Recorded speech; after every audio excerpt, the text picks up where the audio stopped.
Allora, piccoli rieccoci qua in passi, studio. bisogna andare Chiedo dalla avanti. regia se abbiamo, siccome so che abbiamo diverse telefonate, se abbiamo recuperato. Stiamo recuperando telefonate, quindi dico anche ai telespettatori abbiate pazienza perché se ne sono accumulate parecchie. Nel frattempo faccia tempo a dare la parola che doveva ribattere, che era stato chiamato in causa Tiso, e poi il No, segretario. io non ho Vediamo nulla da tutte le- ribattere, sai, perché dopo quando si vuole fare polemica a tutti i No, costi, non ma io polemiche, no, poi sono no. cose, cerchiamo di essere molto concreti e pacati. Sì, perché esatto, altrimenti io lascio la gente non perdere, capisce più non ho niente. non ho nessun tipo di problema. Io ribadisco quello che abbiamo detto prima, adesso riprendo anche un attimo quello che diceva il sindaco, che dicevamo fuori onda. I comuni, insomma, si occupano delle persone che sono in sofferenza, questo è il loro compito, delle famiglie, cioè delle persone singole, degli anziani, no, di coloro che non riescono a pagare la bolletta, che non pagare l'affitto perché sono senza lavoro. Questo si occupano, quindi i comuni, noi per nostro conto abbiamo creato un fondo assieme alla Fondazione della Cassa di Risparmio, assieme alla provincia, assieme naturalmente noi eccetera, è gestito dalla Caritas che si occupa di queste persone attraverso delle domande, ci sono dei criteri naturalmente e non vengono dati soldi punto e basta, vengono dati soldi, questi si occupano a fare anche dei lavori eccetera. Allora però non è che si crea lavoro, si creano dei piccoli posti di lavoro, ma non è una soluzione. Sono dei palliativi. E poi un'altra cosa, se fosse quel 10% di IRAP, mi sembra che in totale, se andasse in porto, quanto detto da Renzi, in Veneto rimarrebbe 1 miliardo di euro. Se questo fosse investito, io credo in ricerca, no, in sviluppo, si creerebbero dei posti di lavoro. Se non viene investito quel 1 miliardo di euro, rimane lì fermo, bloccato. Allora a cosa serve ridurre l'IRAP? Punto di domanda. Se non serve per investimenti, è come andare a ridurre il cuneo fiscale. No, benissimo che vada ridotto il cuneo fiscale, mettiamoci dei soldi, togliamoli da qualche altra parte, però effettivamente questo deve creare degli investimenti perché si possa arrivare a creare dei posti di lavoro. Poi, se voglio aggiungere qualcosa, visto che non mi ricordo il nome, comunque rappresentante degli artigiani, non trova persone specializzate o comunque persone che siano disponibili a fare un certo tipo di lavoro. Io credo che su questo la scuola debba fare la sua parte e dobbiamo anche tener conto che nel nostro Veneto ci sono centinaia di migliaia di ragazzi che non vanno più a scuola. Questo è un altro problema. Questo è un altro problema. Certo, questo è un altro problema perché da questo punto di vista, se non creiamo delle specializzazioni che possono essere rispondenti alla domanda, cioè nel rapporto della domanda però offerta, anche la scuola deve tornare a mettere al centro il lavoro, perché per troppi anni il lavoro, quindi il lavoro tra virgolette produttivo, quindi manuale, è sempre stato denigrato, quindi l'avete massacrato in 20 anni negli ultimi 20 anni. Ma l'Europa dice che in Italia ci sono anche pochi laureati. Un attimo solo, abbiamo 2 telefonate. 5 secondi sull'IRAP. Dopo abbiamo 2 telefonate in attesa. 5 secondi sull'IRAP. L'IRAP bisogna lasciarlo in mano alle piccole e medie imprese, non reinvestirlo, ci pensano loro a investire, che sono più bravi di voi. Pronto, chi è in linea? Cosa ho detto io? Pronto? Sì, buonasera, da dove chiama? Si sente malissimo, buonasera, dalla provincia di Ferrara, dottoressa. Il miliardo che viene scontato dell'IRAP lo daremo a loro, Sì. cosa devo investirlo io? Perché sento della gente che Sì, no, infatti adesso stanno in silenzio perché sennò grazie infinite, grazie. Dottoressa, volevo dire questo, io i signori che ho qua nel video personalmente non li conosco.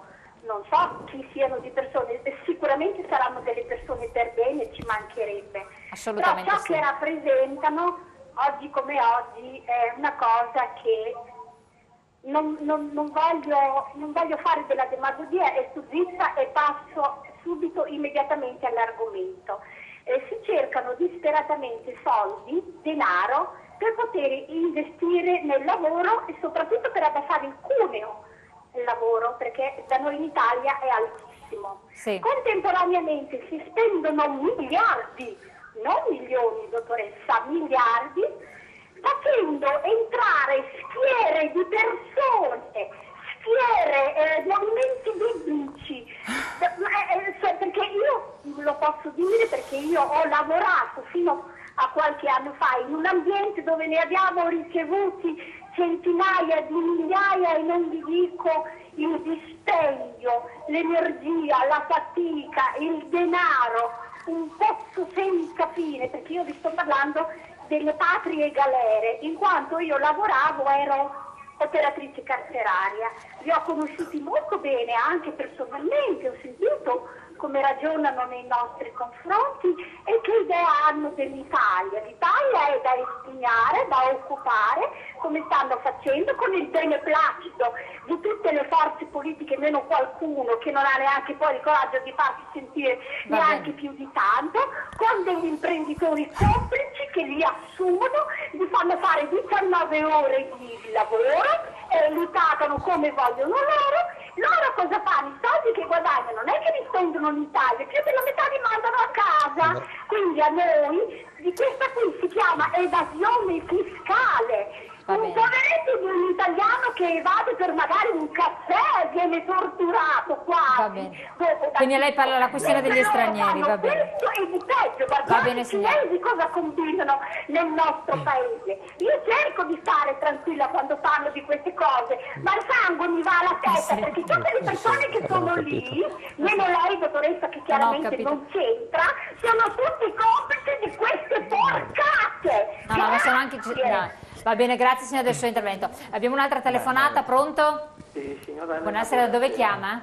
Sono Italo, la chiamo da Padova. Prego. Intanto, anche se con molto ritardo, perché non sono riuscito a chiamarvi in quest'ultimo periodo, io vorrei augurare a lei, al Presidente e a tutti i collaboratori di Uscia Detrimenta e le migliori cose per il nuovo anno. Non sono mai riuscito a chiamarvi da Natale. Grazie, molto gentile. Proprio, anche perché lei probabilmente ricorderà che io vi guardo durante le repliche, è molto più facile che vi guardi le repliche. Questa sera per caso riuscito ad arrivare a casa prima e mi sono subito sintonizzato sulla vostra trasmissione, anzi le faccio anche i complimenti perché lei vedo che segue tantissimi argomenti ed è sempre molto preparata su tutti gli argomenti. Grazie molte. Le trasmissioni sono sempre molto interessanti. Per quanto riguarda l'argomento di questa sera, dica tutto. Ecco, guardi, io penso che il declino sia un po' inevitabile, anche perché non dipende soltanto da fattori tipicamente italiani, ma ci sono delle forze esterne che giocano pesantemente sul voler proprio declinare la nostra nazione, il nostro Stato, la nostra patria.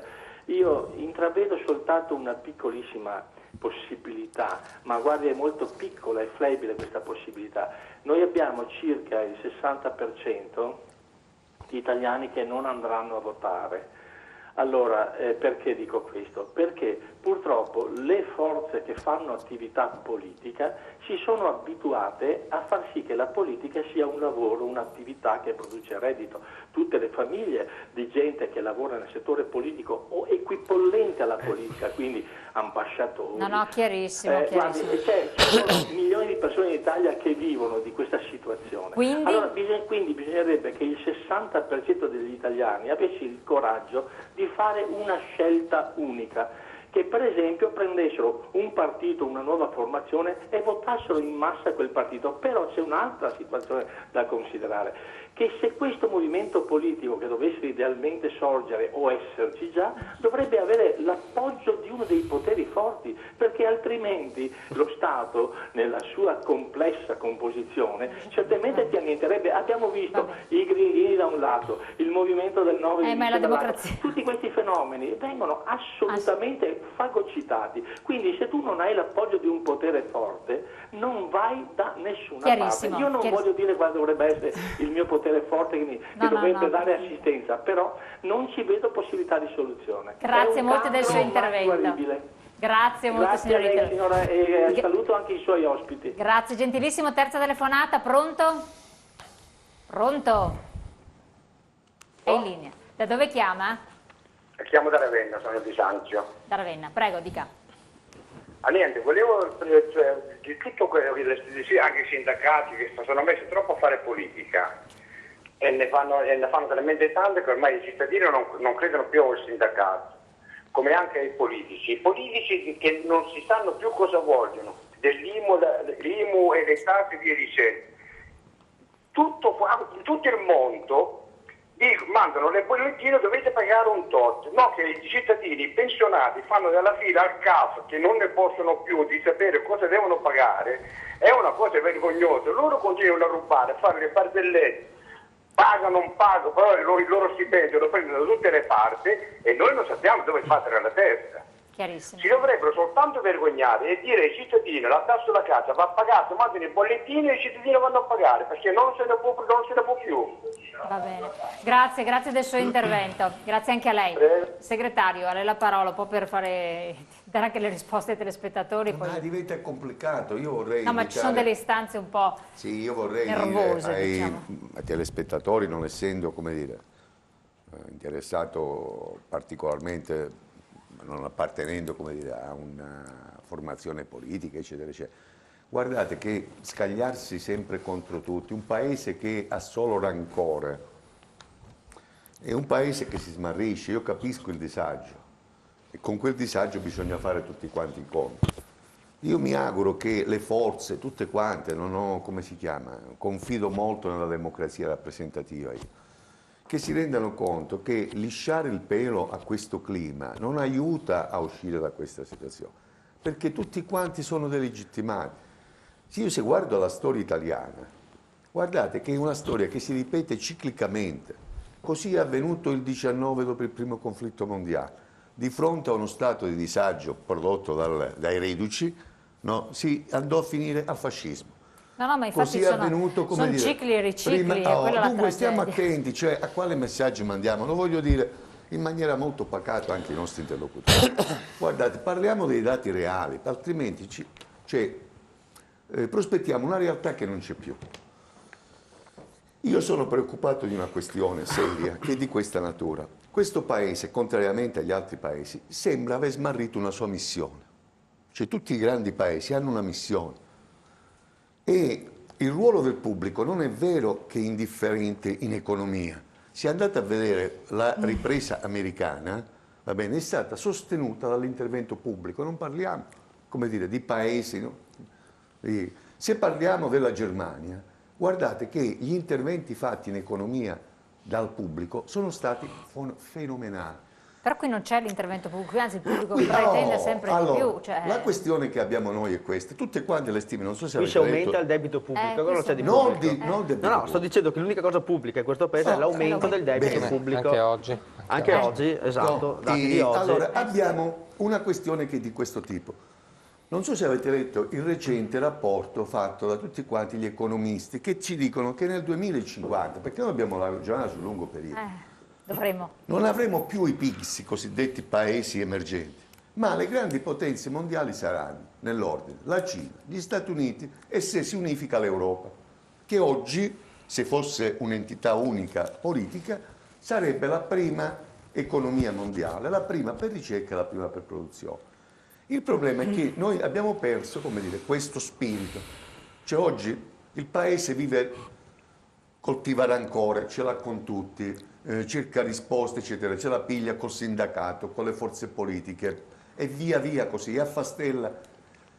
Noi dobbiamo costruire, io lo dico anche per noi, per quello che riguarda il sindacato, non lo dico per gli altri, le ragioni su cui ricostruire un'identità di paese. Quali sono queste ragioni? Qual è la forza che possiamo infondere alla società per far leva sulle grandi potenzialità che ha questo paese?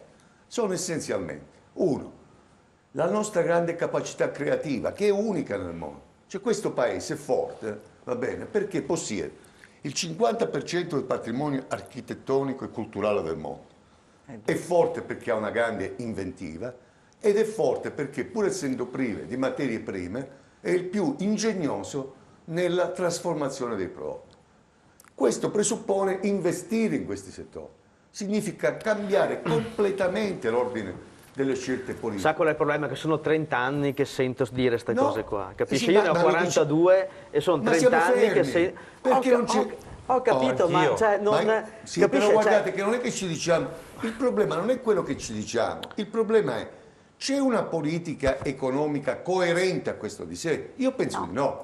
No, la questione è che c'è una divaricazione tra quello di cui il Paese avrebbe bisogno e le sue potenzialità e quello che è diventato un incolfamento. In questo senso io penso che riforma istituzionale, come dire, riforma della pubblica amministrazione. Dopo le lancio 2 proposte. Riforma della legislazione e della giustizia civile, oltre che, come dire, anche una delegificazione, perché noi produciamo tante semplificazione normativa, un'altra cosa. Le 2 proposte di Renzi, che poi abbiamo la pubblicità. Allora, guardi, situazione delle tasse, in questo momento siamo circa al 70%, punto più, punto in meno. 63,50. Ok, allora da imprenditori è nata così questa idea.